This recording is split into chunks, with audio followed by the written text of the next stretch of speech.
Numa sociedade racista, não basta não ser racista, é necessário ser antirracista. A frase é célebre e foi escrita pela filósofa, escritora e professora Angela Davis no livro Mulheres, Raça e Classe, de 1981. A autora ressalta que não são apenas as pessoas pretas que devem agir para combater o racismo, mas toda a sociedade, inclusive as instituições de ensino. Em busca da construção de uma sociedade mais inclusiva, igualitária e menos racista, há mais de 20 anos foi promulgada uma lei para que fossem ensinadas nas escolas públicas e privadas de todo o país a história, a cultura afro-brasileira.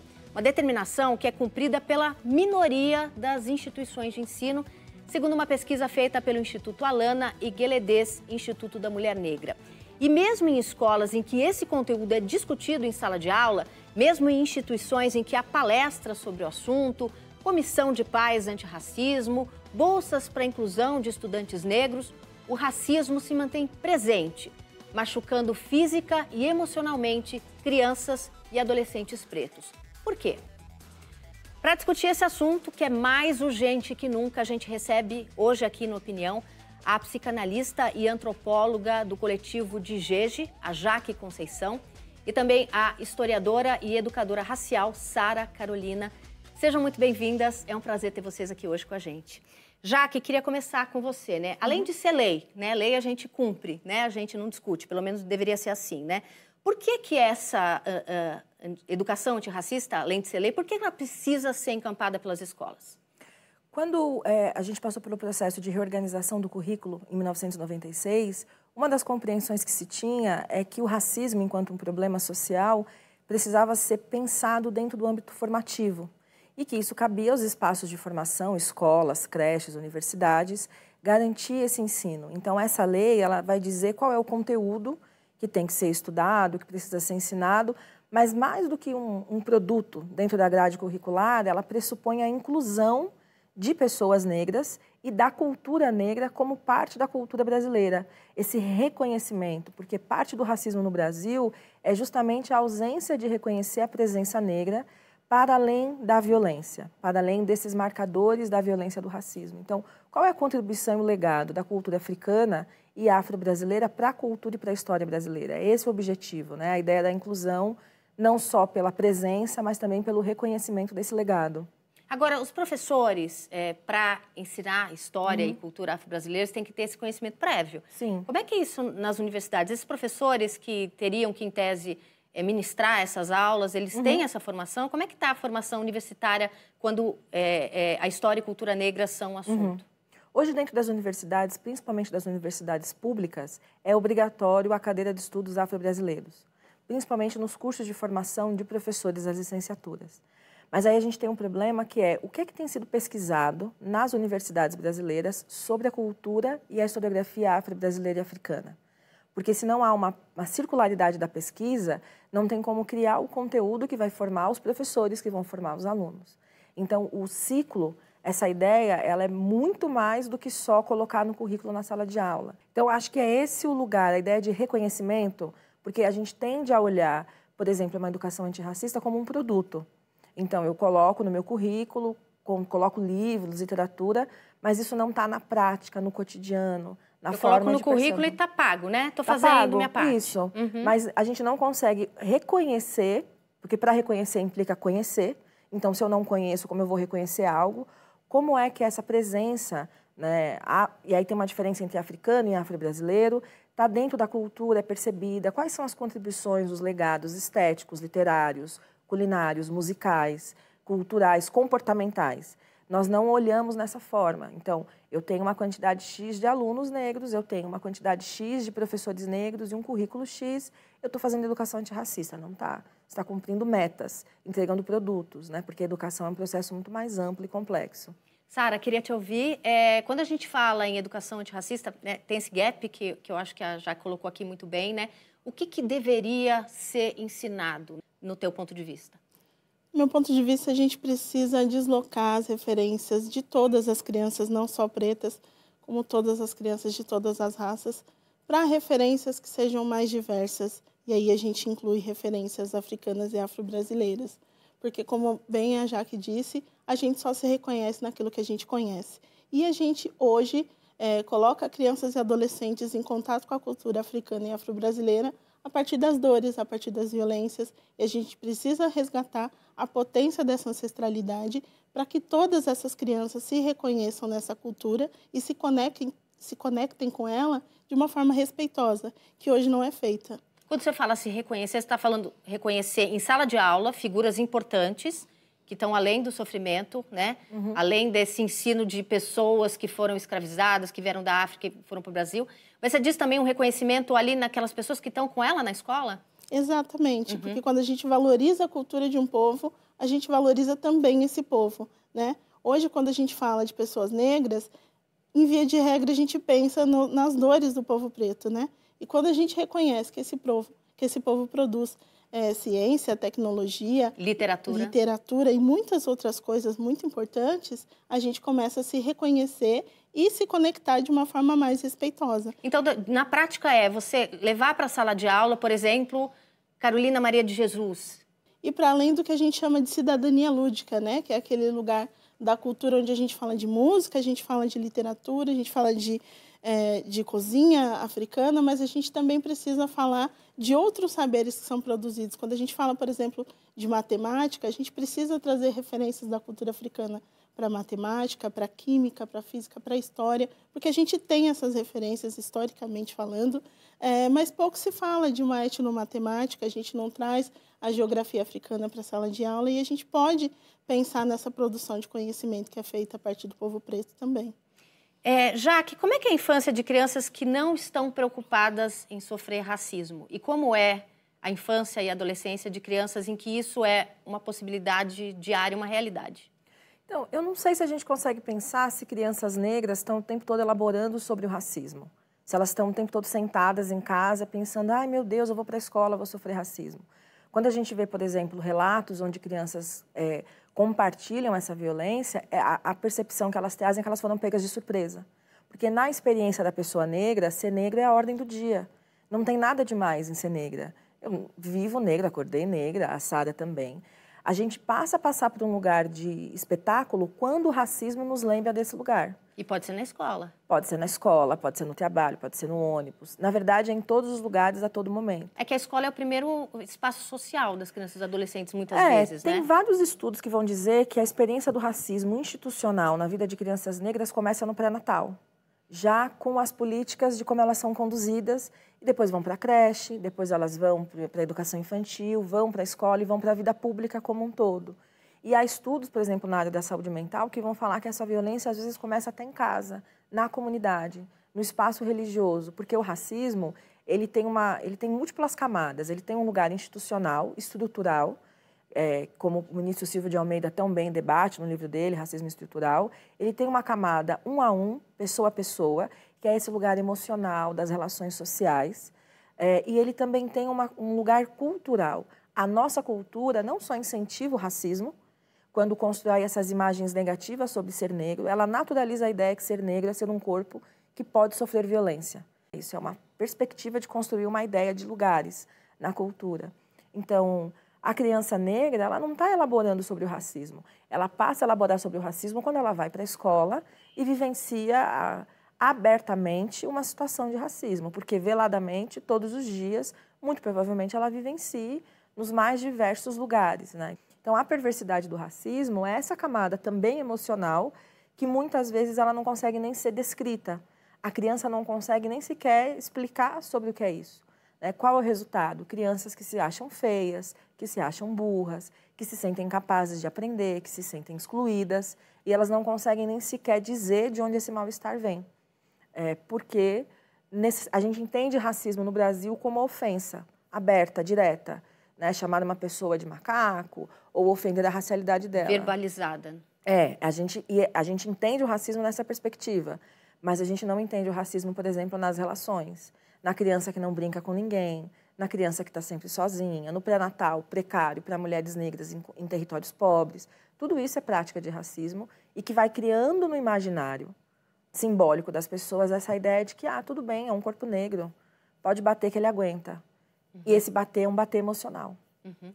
Sara, Como é que você vê um benefício de uma educação realmente antirracista mais para as crianças brancas? Quando a gente fala de diversidade, a gente não está falando só de pessoas negras, né? Então, essa educação antirracista, ela também ajuda a construir uma educação para a diversidade, que é uma educação de tolerância e que vai impactar todas as pessoas, todas as crianças e adolescentes, numa convivência mais plural, numa convivência mais harmoniosa. Hoje se fala muito em educar para o trabalho, né? E mesmo nessa perspectiva, você está preparando pessoas para lidar com a diversidade em todos os espaços, para respeitar e ser respeitado, né? E isso é importante em todas as camadas, aí, desde da escola, quanto na educação para toda a vida, né? Jaque, uma educação antirracista ajuda as crianças brancas a entenderem os próprios privilégios? Eu acho que se a gente fosse pensar a ideia de educação, a educação não deveria ser um lugar onde ela precisa levar para esse tipo de despertar, por exemplo, em relação aos privilégios. A educação ela deveria ser um espaço de ampliação do repertório cultural das pessoas. Então, supostamente, a criança entra na escola com um repertório cultural e cabe ao processo de escolarização ampliar o repertório dela. Então, ela vai aprender sobre várias culturas em várias perspectivas. Só que, como o racismo ele é estrutural e uma parte dele também é econômico, e os privilégios que a gente está falando são privilégios econômicos. A gente não está falando de privilégios sociais ou culturais, eles são privilégios essencialmente econômicos, que eles circulam dentro da cultura branca. Deixa eu dar um exemplo prático. A gente associa no Brasil o desenvolvimento econômico a desenvolvimento escolar. Quanto maior o seu nível de formação acadêmica, maior é o seu salário ou o posto que você ocupa dentro do seu local de trabalho.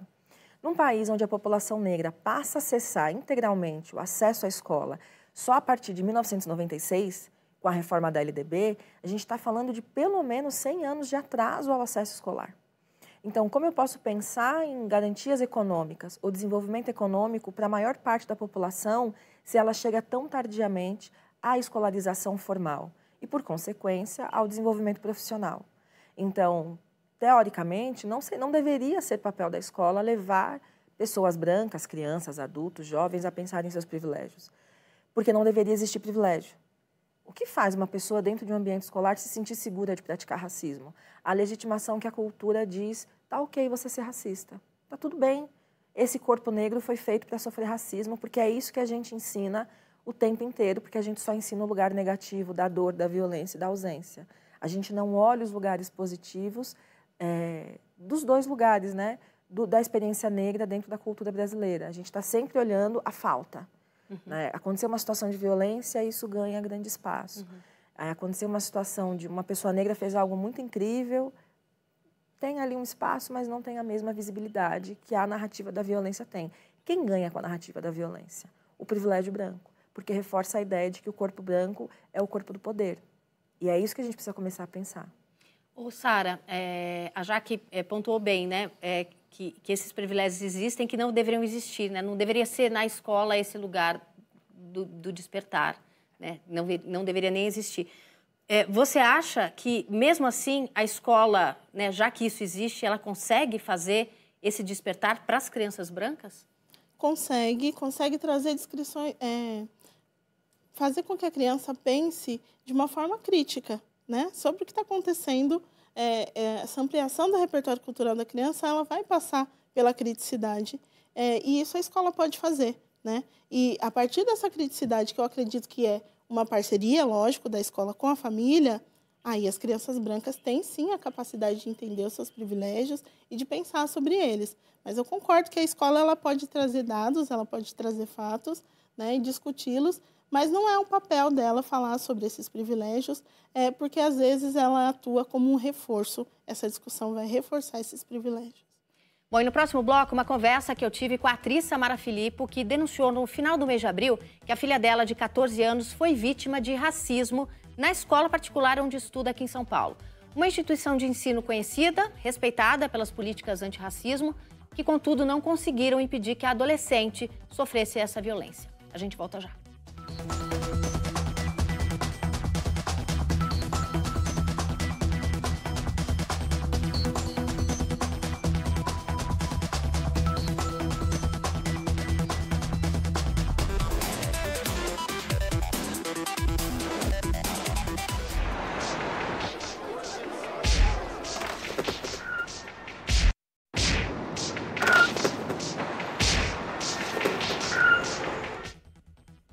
Estamos de volta com opinião. Comigo no estúdio a psicanalista e antropóloga do coletivo de GEGE, Jaque Conceição, e a historiadora e educadora racial Sara Carolina. Bom, um caso recente envolveu a filha da atriz Samara Filippo. Duas alunas do colégio onde a adolescente estuda pegaram o caderno dela, arrancaram páginas, escreveram mensagens racistas. A mãe, Samara, registrou o boletim de ocorrência e tinha a expectativa de que as adolescentes fossem expulsas da escola. Além da violência racista em si, o que também chamou a atenção foi que o fato aconteceu numa escola de alto padrão aqui em São Paulo, que é conhecida por ter um projeto de educação antirracista. E eu conversei com a Samara Filippo sobre a decisão da direção da escola que suspendeu as alunas enquanto avalia o ocorrido. Vamos assistir. A princípio, a escola foi muito acolhedora. Eu achei que as sanções que eles deram imediatamente foram eficazes. No momento que eu esperei o retorno de uma afirmação, eu não me sentia acolhida. Inclusive, eu vi entrevistas da própria escola, direção, diretoria, né? Dizendo a sensação que eu tenho, lógico que ela não disse isso, eles reconheceram o ato racista, e eu quero deixar claro que eu sei que é uma escola que já tem projetos antirracistas, senão eu não teria matriculado as minhas filhas lá. Só que parece, pelas entrevistas, que eu sou a mãe que está fazendo um escândalo por causa disso. Que eu sou uma louca, extremista, que quer aparecer, que não precisava disso tudo. Como é que está a tua filha hoje, depois de tudo que aconteceu? Ela voltou para um ambiente em que, ao mesmo tempo, as pessoas no início estavam curiosas para saber o que tinha acontecido, só que o ambiente foi se tornando hostil para ela também. Porque os amigos que ficaram ainda questionam por que ela ficou tão brava e justificam o ato das outras duas. E isso é violência, entende? O que deu errado, na tua opinião, sendo que a escola já tratava desse tema? Em primeiro lugar, são esses pais reconhecerem que brancos são potencialmente racistas. Eu acho que é uma soma. Não adianta essas crianças e adolescentes estarem numa escola que tem projetos antirracistas, se em casa elas não têm minimamente um bate-papo com os pais num jantar, antes de dormir, falar sobre um caso, o que aconteceu não sei aonde, o que é inadmissível, o que é intolerável, o que é crime. Muito triste ver seu filho passar por isso, mas ao mesmo tempo falo que bom que precisou isso acontecer. E tá uma mulher branca aqui falando sobre isso, que uma mãe preta talvez não fosse ouvida. E está sendo esse assunto tão mexido e tão debatido como precisa ser. Tem tantas camadas para discutir aí. Eu queria começar, claro que a Samara e a filha estão muito machucadas, né, obviamente. E ela me disse, né, e também outros órgãos de imprensa, que ela tinha expectativa de que as meninas fossem expulsas do colégio, né, não suspensas. O que vocês pensam disso? Começando por você. É uma pergunta difícil, né, porque a gente está pensando em várias coisas ao mesmo tempo, porque racismo é isso, ele é uma experiência complexa, ele passa por várias camadas. Como qualquer prática de violência social, né? Tem sempre muitas camadas, mas tem algumas discussões que estão mais consolidadas. Então, a gente tem uma discussão no Brasil de que a punição do racismo é a saída mais eficaz para coibir a prática dele. Então, tanto a punição legal quanto a punição social para esse tipo de conduta. Mas a gente está falando de pessoas em formação que são crianças e adolescentes. Então, se a gente for pensar estudos que vão falar sobre a prática criminal desse público, o que eles recomendam? A punição, ela não é a melhor saída para resolver a conduta. Então, o processo educativo, entanto que o Estatuto da Criança e do Adolescente chama de medida socioeducativa, é a melhor forma. Isso é uma coisa. Mas como a gente não está falando de um crime pontual contra o patrimônio, por exemplo, a gente está falando de um crime que passa por várias camadas sociais, não dá só para culpabilizar as alunas, as adolescentes, e expulsá-las da escola. Tem todo um sistema permissivo. O que faz uma pessoa cometer um crime dentro de uma instituição é porque essa instituição é permissiva com a prática desse crime. É simples assim. Então, tem toda uma estrutura social da própria escola, da família, da comunidade, que naturaliza a prática do racismo. Sara, queria te ouvir. A Jaque colocou, né, que acha que a expulsão não seria o caminho, né? Obviamente, você fez toda a problematização, né? Não é uma solução simples que vai resolver o problema, né? Mas você não acha que se essas meninas se mantivessem na escola, a filha da Samara seria vítima mais uma vez, seria revitimizada? Eu acredito que a presença dessas adolescentes na escola talvez tirasse, inclusive, o foco da filha da Samara. Ela mesma disse, né, que ela está passando ainda por essas violências. Que o ambiente ficou hostil, né? Foi o ambiente se tornou hostil, porque ela acaba sendo vista como um pivô dessa situação, né? E os amigos das adolescentes que saíram do colégio, que estão afastados do colégio, entendem ela nessa posição. Se elas estivessem presentes e sendo tomadas devidas medidas socioeducativas, talvez esses adolescentes estariam também aprendendo com essa situação. Porque a gente não pode esquecer que a gente está falando de um espaço de educação, né, que é responsável, sim, ainda mais por ser uma instituição que já traz há muito tempo essa prática de políticas de antirracismo, pensar formas de incluir toda a comunidade escolar nesse processo.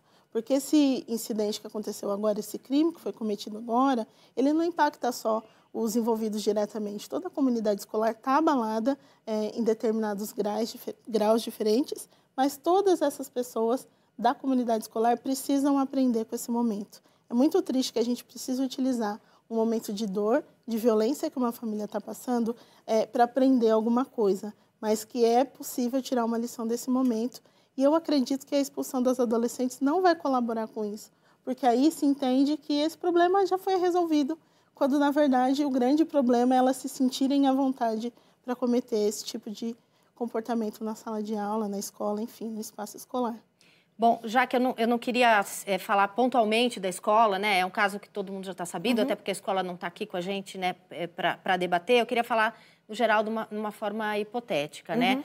Por que jovens e adolescentes que estudam em escolas que cumprem a lei, né? Essa lei de colocar no currículo e que muitas vezes vão além, tem comissão de pais antirracistas, por que elas se sentem à vontade, né? E ainda encorajadas, né? Conseguem decidir, não, eu vou ser, né? A Samara falou num trecho que não veio ao ar, que ela sentiu a vontade, ela tomou uma decisão e falou, não, eu vou ser racista, né, com essa menina. Por que elas se sentem encorajadas, mesmo num ambiente que trabalha esse assunto? Porque a sociedade é racista. A sociedade brasileira naturaliza, aceita e incentiva o racismo. É isso. Então, quando a gente espetaculariza a vida negra ou personalizando uma figura específica, como, por exemplo, Carolina Maria de Jesus, e aí toda e qualquer narrativa só pode ser a que ela escreveu. Quando a gente torna isso um espetáculo nos programas populares, que expõe a figura de jovens negros em situação de criminalidade, quando a gente tem espaços amplos para discutir situações como essa na escola, isso é cotidiano.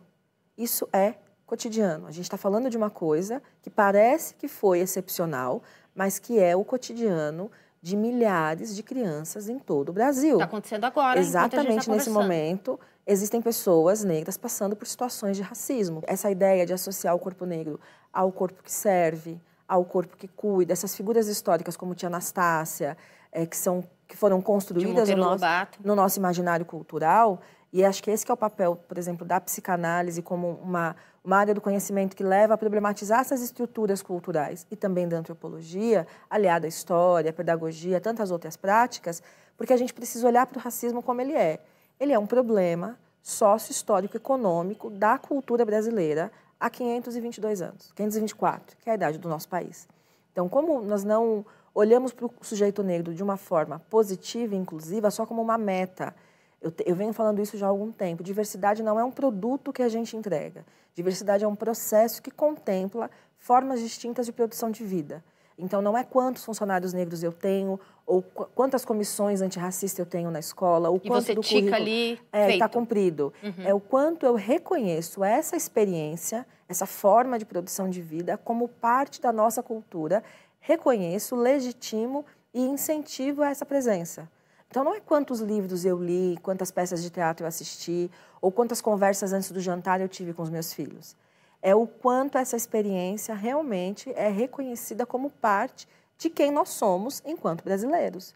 Independente se nós somos... Porque a gente confunde genética com experiência. Então, eu sou uma mulher geneticamente negra, a Sara também. Mas a experiência cultural que nós três compartilhamos, ela é fortemente afro-ameríndia, né? Ela não é só negra, como ela também é ameríndia. Só que nós não reconhecemos isso, porque nós estamos pensando em identidade como genética e não como cultura. E cultura está para além da genética, ela também é genética. E a gente joga o racismo sempre nesse lugar do 1 a 1. Ah, você foi racista contra tal pessoa. A sociedade é racista contra pessoas não brancas. E isso é um problema, porque nós vivemos num país não branco. Então, a gente está sistematicamente violentando nossa própria cultura, quem nós somos. Bom, eu queria agradecer muitíssimo a presença da psicanalista e antropóloga do coletivo de GEG, a Jaque Conceição, e também a historiadora e educadora racial Sara Carolina. Foi um prazer ter vocês aqui. Muito obrigada por terem vindo. E você que está aí do outro lado da tela pode rever esse programa no YouTube e também no aplicativo Cultura Play. Assista à programação da TV Cultura de onde estiver, sempre de graça. Obrigada pela sua companhia. Até a próxima. Tchau.